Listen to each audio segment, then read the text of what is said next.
Quand les piles sont retirées de cette horloge, le temps s'arrête au sein de toute l'Assemblée nationale.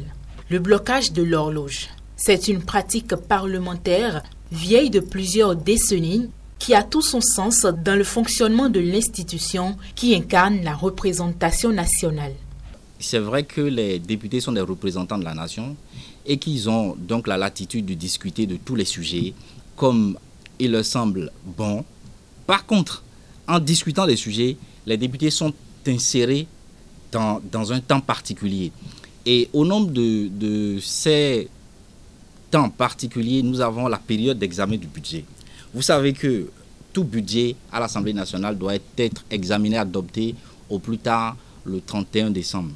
Le budget de l'année N+1 doit être adopté au plus tard le 31 décembre de l'année N. Mais nous avons des particularités. Lorsqu'arrive l'examen de ce budget, par exemple, d'un budget, et qu'on n'arrive pas à finir dans le temps, on décide de bloquer l'horloge. Bloquer l'horloge, ça veut dire quoi? Ça veut dire qu'au Parlement, le temps s'arrête. Mais partout ailleurs, le temps continue.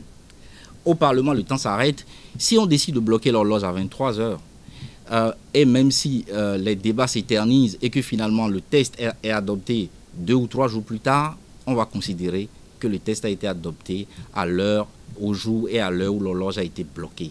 Bloquer l'horloge à l'Assemblée nationale a plusieurs implications juridiques. On considère que le Parlement n'a pas violé les textes, que le Parlement est resté dans le temps. Et donc que les différents textes ont été respectés. Il s'agit de la pratique parlementaire. Vous ne verrez dans aucun texte codifié au Bénin, que ce soit la Constitution, que ce soit le règlement intérieur, vous ne verrez nulle part la théorie du blocage de l'horloge. C'est une théorie qui s'est affinée, qui a vu le jour, qui s'est affinée par la pratique et donc qui permet de rester dans le temps. C'est toujours le droit. Pour bloquer l'horloge, le processus est loin d'être protocolaire. C'est le président de l'Assemblée nationale qui prend la décision, informe ensuite ses collègues et l'horloge est bloquée.